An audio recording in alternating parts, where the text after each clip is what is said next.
السلام علیکم ویورز، کیا حال چال ہے؟ امید ہے آپ سب لوگ خیریت سے ہوں گے۔ تو کل ایک محفل میں دوستوں ہم بیٹھے ہوئے تھے، تو وہاں ایک سوال پوچھا گیا، تو میں نے سوچا کیوں نہ اس پر بھی سرچ کی جائے تاکہ عوام الناس کو، تمام مسلمان مومنین بھائیوں کو اس کے متعلق آگاہ کیا جا سکے، تاکہ آپ اور میں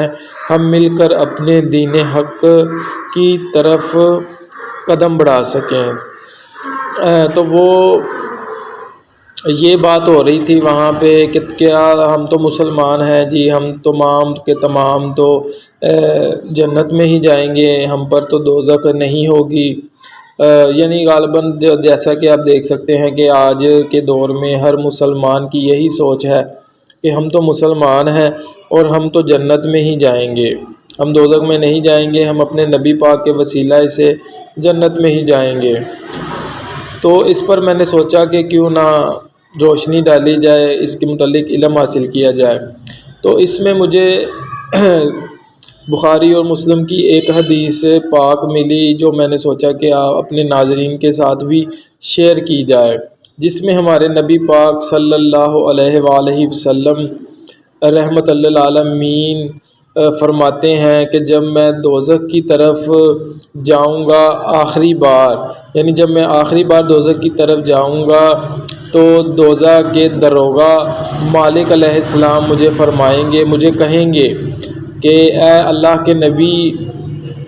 اب آپ کا کوئی بھی امتی دوزخ میں نہیں ہے سوائے ان لوگوں کے کہ جن کو آپ بھی دوزخ سے نہیں نکال سکتے، یعنی کہ جن لوگوں نے اللہ کے ساتھ شرک کیا ہے، جن لوگوں نے اللہ کے ساتھ کسی اور کو بھی پکارا ہے، وہ جنہوں نے واضح شرک کیا ہے، اسے آپ دوزخ سے نہیں نکال سکتے۔ اور اس بحاف میں مجھے قرآن کی ایک آیت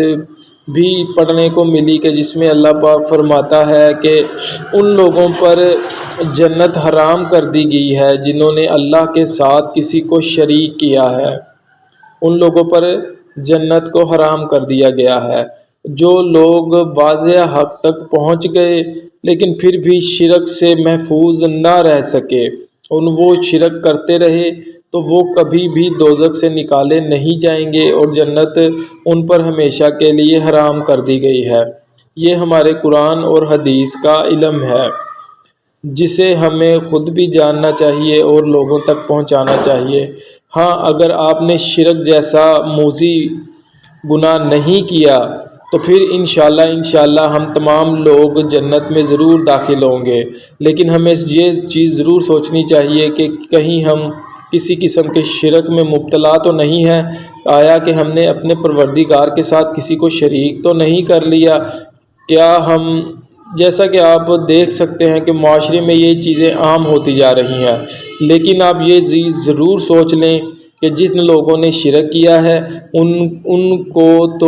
ان پر تو جنت حرام ہے، انہیں کبھی بھی دوزخ سے نہیں نکالا جائے گا۔ ایون کہ ہمارے نبی پاک کی شفاعت کے حوالے سے بھی وہ کبھی دوزخ سے نہیں نکلیں گے، کیونکہ اللہ نے قرآن میں واضح فرما دیا ہے کہ جن لوگوں نے شرک کیا ہے ان پر جنت کو حرام کر دیا گیا ہے، وہ ہمیشہ کے لیے دوزخ میں رہیں گے۔ تو اس بات کو ہمیں ضرور سوچنا چاہیے اور پوزیسو ہونا چاہیے اس معاملے میں ہمیں کہ کہیں کسی بھی رول اینڈ ریگولیشن کے تحت ہم کہیں کسی قسم کے شرک میں مبتلا تو نہیں ہو رہے۔ جیسا کہ آپ جب میرے ایون اس چیز میں میں نے بہت نظر ثانی کی ہے، تو ہمیں اور مجھے، آپ کو، ہم تمام مسلمانوں کو ان چیزوں سے محفوظ رہنا چاہیے اور صرف اللہ پر ہی توکل کرنا چاہیے اور اللہ پر ہی تمام امیدیں لگانی چاہیے۔ بے شک اللہ ہر چیز پر قادر ہے۔ اللہ مجھے اور آپ کو صحیح دین کا علم حاصل کرنے کی توفیق عطا فرمائے اور ہمیں گناہوں سے بچنے کی توفیق عطا فرمائے، کیونکہ اللہ پاک قرآن میں واضح فرماتا ہے کہ گناہوں سے بچنے کی طاقت اور نیکی کرنے کی طاقت اور گناہوں سے بچنے کی توفیق تو صرف اللہ ہی کی طرف سے ہے۔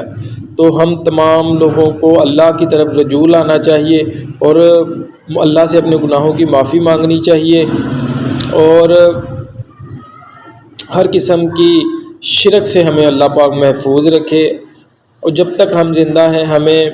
آخرت کی تیاری کرنے کی توفیق عطا فرمائے۔ پلیز میرے چینل کو لائک اور سبسکرائب ضرور کریں تاکہ آپ کو ہر آنے والی نئی ویڈیو مل سکے۔